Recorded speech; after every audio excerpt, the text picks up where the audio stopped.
covered through NOFUN project. And later on, as we move forward, we will see all other states being covered as such. We have Chris, who has the expertise of doing a lot of broadband networks. He has done the Reliance broadband network, now working with Prakash teams, taking care of the Tikona part. And I'm thankful to him that we talk about Digital India. So we asked him whether he can do Wi-Fi, and within 2 days, and I think you can all access Wi-Fi and not pay the operator. And in this room, it is a free Wi-Fi that we are providing courtesy Tikona. So, sir, your views on how to build up this digital highway, and the second thing which I also wanted to know, since we have Vineet here, and he can put this voice right to the top.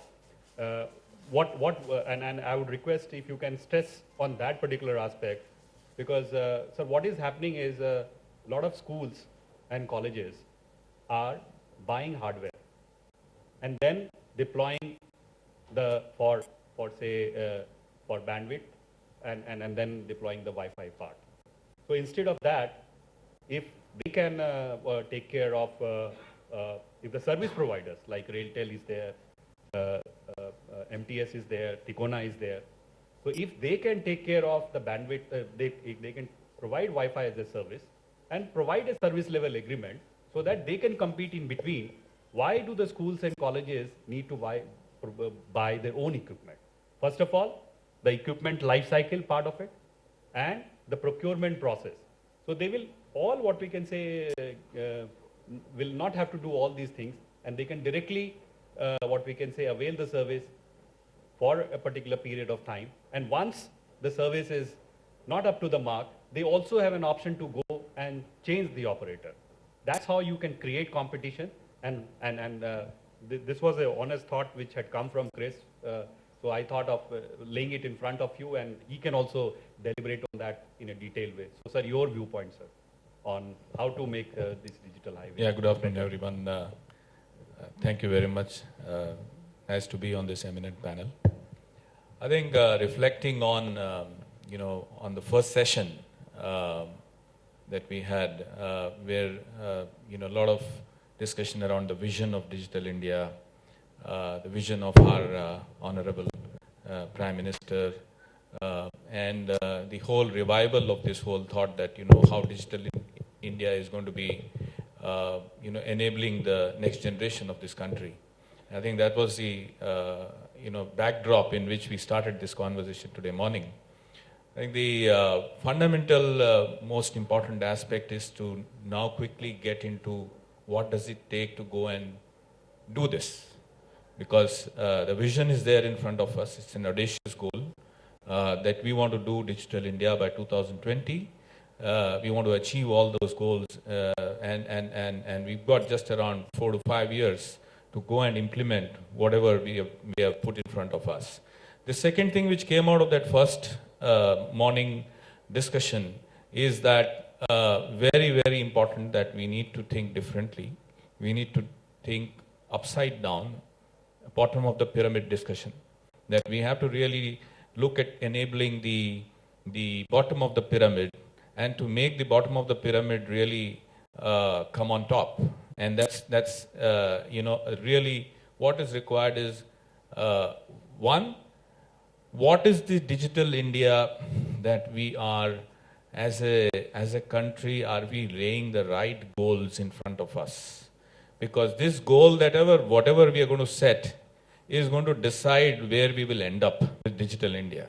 Because one, of course, there is a lot of effort which is going to go into it. There is a lot of money which is going to go behind Digital India. There is a huge outlay of Digital India that has been put in place. But most important is, what is the real, are we going to achieve, what are the few objectives? So in terms of citizen objectives, in terms of whatever we are really going to achieve, let us look at what is it going to be, how is it going to be different than, or some parallels drawn to the phase 1 of the digital divide that we cleared. So we, in a matter of just 12 years to 15 years, from 2000 to 2015, this country has seen what we call the mobile revolution. We went from 0 to 950 million mobile phones, And we went from almost 0 to 80% mobile penetration or telecom penetration in just a matter of 10 to 12 years. This is something which is brilliant, fantastic, great. Today we are the cheapest call rates in the whole world. That's another big achievement. So if we look at some of these achievements, they are brilliant. Now, Digital India has to go one step beyond this. Now, what is that one step that we have to go beyond this? So we are saying that 950 million mobile phones have to get now broadband enabled. So we have 950 million people carrying a mobile phone, but now we want to make these 950 million mobile phone into smartphone penetration. We are saying that these 950 million phones should be able to download 2 megabits of internet. We are saying that we are the cheapest call rates in the whole world. So do we have the cheapest internet rates in the whole world today? We all know we are not. At 300 rupees a GB, 3G is non-tenable. Nobody wants at 300 rupees a GB. Who in this room is really using at 300 rupees a GB internet? That's not affordable. That's not the kind of objective that we need to set for ourselves. The objective that we need to set for ourselves is, can this 300 rupees per GB, 300 rupees per GB can become 3 rupees a GB, 10 rupees a GB? Then of course it can really touch the bottom of the pyramid. It is not going to touch the bottom of the pyramid if we are not going to set the objectives which are very clearly saying that this is going to be accessible at this price. If we are saying that, today financial inclusion or the insurance plans that we have launched, at 12 rupees you can buy an insurance of 2 lakhs for the whole year. That's the kind of pricing that we are expecting for Digital India or for internet penetration or for people who are on the street to get onto Digital India. Now, how are we going to achieve that? I think those are the hard questions that we need to put on the table in terms of saying that how are we going to go there? The industry needs to put its mind in terms of saying that how we go and achieve that. And we can achieve that only through very efficient planning, out-of-box efficient planning. If we are going to do the same thing that we did in the last 15 years, probably in time-wise, we are never going to achieve it. Cost-wise, we are never going to achieve it. Because you heard Mr. Matthew talking that this industry is already bleeding. The industry doesn't have money. The industry is in debts. So how is this industry going to make a business case of something that it is selling at 300 rupees a GB and it is going to make it happen at 30 rupees a GB or even less than that, and even then make a business case out of it? That's the question that I think that is where the entire, the intelligentsia that we are, all of us, the country put together, we need to debate and discuss as to what is that ecosystem that can really make this happen. Today, you get down at Delhi International Airport and you're driving towards Connaught Place. How many of you experience how many times the call drops? Are you able to carry out a 3-minute call without a call drop today? So where is the quality aspect to the Digital India? Who is going to set those objectives? Are we doing things today which is world class? Are we going to again replicate something and create something and spend so much money and again come back and say, oh, my internet doesn't work? You drive out 50 kilometers and want to put out of a city and put an industry. You ask, you want to have a 10 MB internet line. It is impossible. What is the kind of broadband infrastructure today we have? Is it enabling the enterprise? Is it enabling? So there is a huge amount of work to be done. So let's not kid ourselves by saying that, we are going to achieve this. But how are we going to achieve it? Are we going to create again a substandard quality infrastructure? So I think what is important at this stage when we are really looking at blueprint and so after the vision, the next is the plan, and then, the absolute cycle of PDCA that we have all learned, the plan, do, check and act. If we are going to really do that, I think some of the fundamental issues that is required to be questioned is that today, like Bhognaji really rightly said, there is a huge difference between to implement mobile technology, because mobile is the only platform, like even Mr. Matthew said, which is what we have created. While we have leapfrogged technology, in 2000 we had just around 30 million fixed line connections, and that has dropped to 25 million fixed line connections today. But because we didn't create any fixed line infrastructure in this country, we leapfrogged from fixed line infrastructure directly to 900 million phones. We don't have actually a terrestrial infrastructure. We have an extremely weak backhaul terrestrial infrastructure. Now, today, mobility could happen because mobility required very low bandwidth. You could set up a base station in 4 hours and you put a microwave backhaul. One mobile call requires just around 8 kilobits of coding. But you can't do that with internet. If you are setting an expectation that you have to give 2 megabit download to every user, you need a huge backhaul infrastructure. If today all service providers put together in 10 years have created 10 lakh kilometers of fiber has been laid in this country, and we've got around 700,000 base stations. For 4G infrastructure to be implemented, you need 10 times more fiber.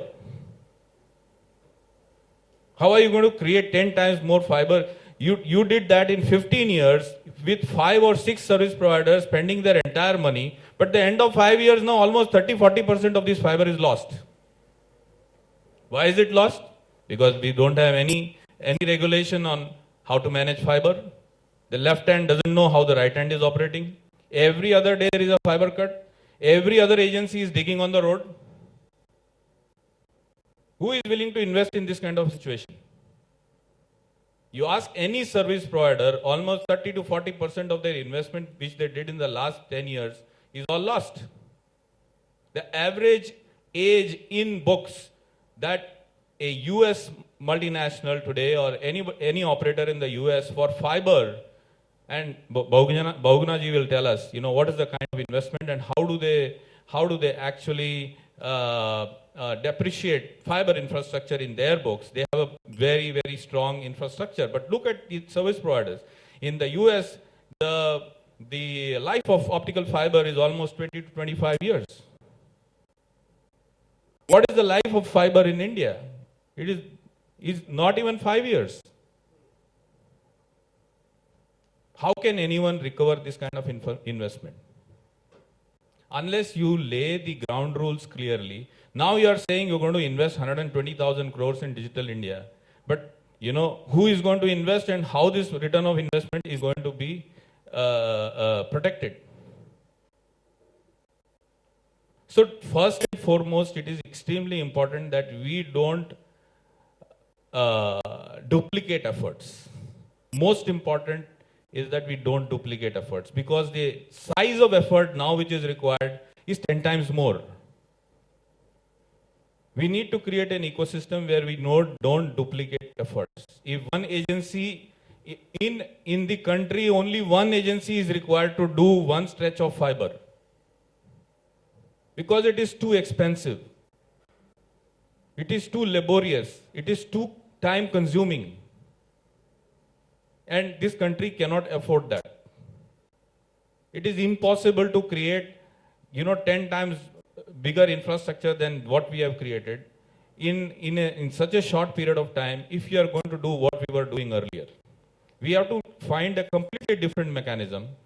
We have to find a mechanism where we are saying that, it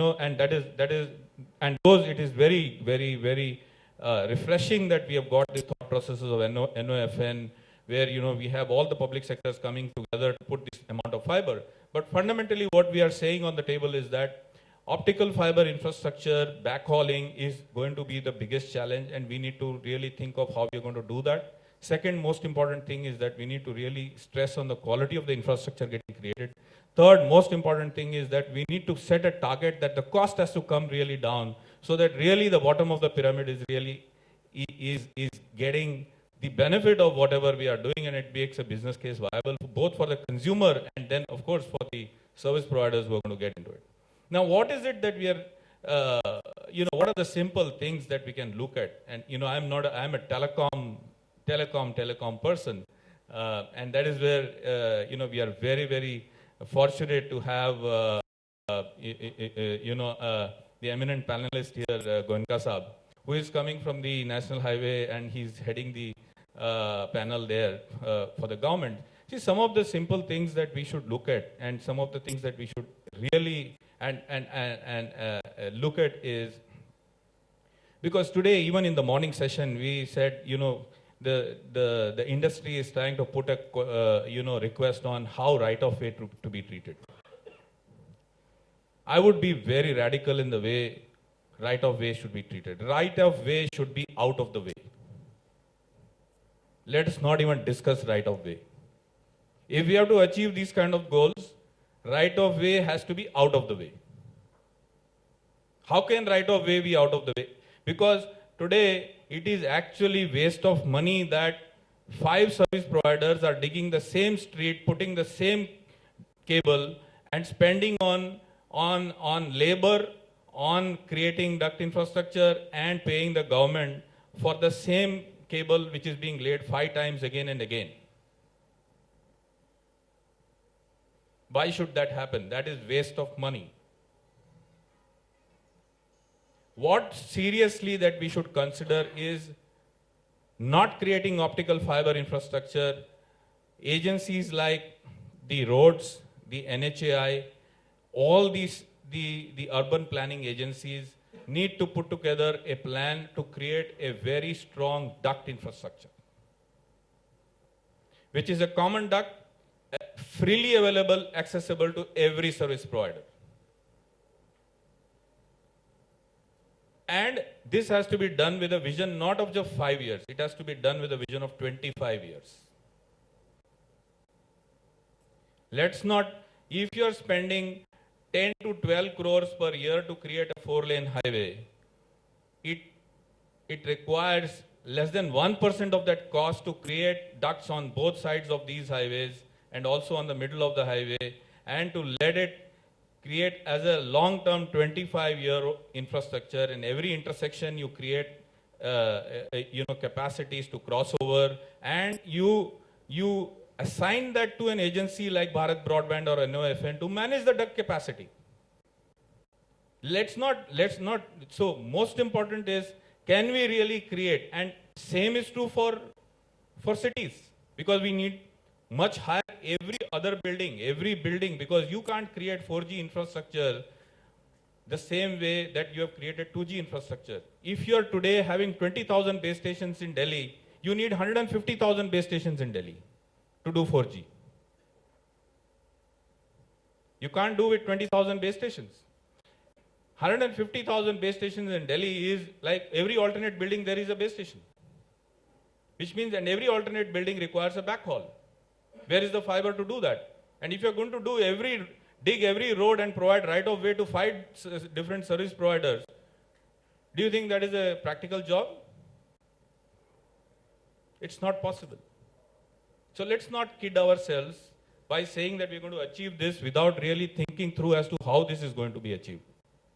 We need to think completely radically. Every city has got a storm drainage system, which for other than 2 months out of the 12 months, it is lying idle and it is collecting silt.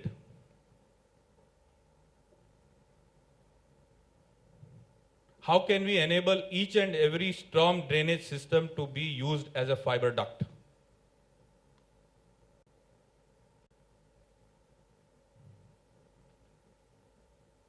Can every building be reached using these kind of ducts which are available? The entire drainage system has to be enabled. Today, fiber technology can be, you can create extremely strong fiber to pull it through any kind of ducts.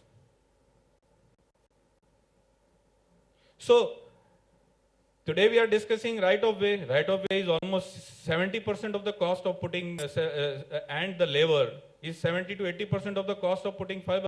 The moment you think of completely radical thought processes like this, the cost of backhaul is going to go down. The cost, and the accessibility, the affordability is going to be so good, you will have to really think completely differently in terms of how you're going to go and deploy these kind of backhaul technologies. The other most important thing is, like I said, 20,000 base stations today. Every base station behind that there is a genset. The quality of power in this country is very poor. So are we saying if these 20,000 is going to be 200,000 base stations, you're going to guzzle diesel and put gensets behind all these base stations? Do you think the green tribunals of this country are going to allow you to do that? What is going to happen to the air pollution in this country? And do we have the kind of power infrastructure to support the digital India? And what is required to be done to make sure that we give stable power to achieve the goals of digital India? That is another most important point that requires discussion, deliberation, requires right kind of people to come on board and tell the industry how and set guidelines as to how this is going to be achieved. Third most important aspect is this technology of deploying digital India or 4G or Wi-Fi or 5G or new technologies. They are all pico and microcellular technologies, which will mean that as a part of the whole exercise to enable this whole ecosystem, every inch of government infrastructure which can be given to the industry has to be identified. Whether it is street poles, whether it is government buildings, whether it is railway stations, whether it is bus stops, whether it is every inch of government land should be monetizable. It should be available as an equal opportunity for a service provider to be used on a payable basis. But where is this exercise? Where are all these infrastructures? We have got such a fantastic platform like Google Maps, but first thing is, can we digitize this entire existing infrastructure that we have, which is available and visible for everyone to look at? So first, as a first step, we need to digitize what is available, what can be used by other parties, and how we can actually ensure that all these aspects, which is in terms of the assets which are available. Because now, if one party is going to use this asset as his own and it is not accessible to the other party, digital India cannot be achieved. Digital India can be achieved if the government enables every inch of asset which is available under its command for everyone to enable and use. Thank you very much, sir.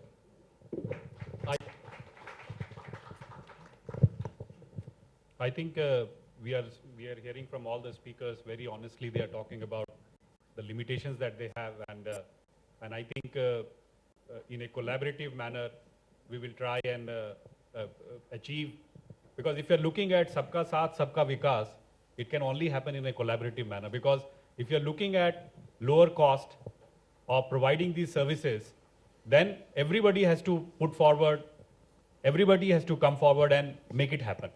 Otherwise, what happens that we talk about it, and he also, I think Vinit ji is here, and the road project that he is talking about, if those ducts can happen, and I think with a minimal cost, we can make this highway into a digital highway. And once this digital highway comes into picture, all the operators who have been talking about that they are in heavy debt, I think their problems will get solved. When their problems get solved, I think our problems get solved. So when our problems get solved, we are all happy. So I think you are sitting at the center of the table. So you have a lot of, I will put you in the last because I will just also listen from Cisco. And then you will have to answer how we are able to join these pieces or join these dots and come with a solution, sir. Sir, I'll just make one more last point. Sir, if you can be brief. Very brief, yeah. The other, very, very pertinent point. Again, these are aspects of coming from our experience of having rolled out networks in this country. So, whatever I said is coming from our experience of having actually rolled out networks in this country, running business in this country. The other big suggestion from and request from our suggestion to this eminent panel is that today, like we said, that if you really need to provide accessibility and connectivity, every other building requires to be fiberized. Today, the building bylaws and the way the building access is that it's highly cumbersome, highly ineffective for us to get into buildings to give access to customers. So we need to clearly give broadband a category where a building owner cannot actually stop a service provider from providing service in that building. Because today, a broadband service provider is a licensed franchisee of the Government of India. So today, every service provider needs to be given equal access rights to buildings so that he can service customers. Thank you. Thanks, Chris. I think we have two more panelists. Vishal, you take care of India digitization story and smart cities, which are the two, what we can say, well-known projects of Government of India. So what's your solution with respect to all the three operators have been talking about, and how can you help them in terms of achieving low cost and also high quality service at the same time? Firstly, thank you so much for having me in the panel. Before I start as to what, how we can help the operators, just a couple of observations from the previous session and this session as well. First observation is that when we are building this kind of an infrastructure, right, when we are building the entire national broadband, and we're creating super highways, the end objective must be very clear. And that end objective is how do you enable services beyond. So it's the idea is not to just create infrastructure. The idea is not to create optical fiber networks and then electronic networks over on top of it. The idea is how do you give services on top of that, and that's the basis of it, right? And when we talk about services, services like Bhavana talked about e-education, telemedicine, and so on and so forth. And mind you, these services are all about experience, right? Most of us have gone through those days of in our own in our own enterprises, kind of video conferencing, which is now much improved. 3 or 4 years back, it used to be one IT person here and the other IT person there, and it just completely breaks the experience. So this is all about experience. If a classroom, imagine a classroom kind of a scenario where one teacher is there, and we've gone and done this in certain ITIs in Kerala and in Tamil Nadu, and it's going perfectly well, right? Imagine one teacher teaching in 14 other schools, right? He's there, and there are 14 other schools or classrooms attached to that. If you can't give experience there, then this is just a sham. The entire technology is a sham. And similarly, in the case of, let's say, telemedicine. So where it all leads to is, you need to look at complete end-to-end architectures. When you're talking about technology, you need to look at end-to-end services and those architectures, and then have to enable those services. So that was first, thing which I wanted to say. The second thing was, in the session before, people talked about, and there was a very vociferous this about Make in India. While everybody understands, yes, there is a Make in India, and probably Cisco is one company which has gone ahead, even far ahead. We say it is designed in India, designed for India, and probably made in India, right? That's how we are approaching. But having said that, just like need to take a back seat, right? Even if you were to manufacture in India today, the chipsets, the entire ancillary industry is not situated in India, and that's a challenge, right? The chipsets, the memories, etc., etc. So you will have, you can take a step, and it is, look at the automotive example. Look at when Maruti came here in 1982, right? It was all CKD condition, everything was Japanese, and slowly and steadily we've come to a stage where companies like Koyo Steerings and others are actually going ahead and manufacturing in India and exporting it to BMWs and the Mercedes, and that's happening today. And that's because you have some certain experience effect. So it will happen, but it will not going to happen from tomorrow.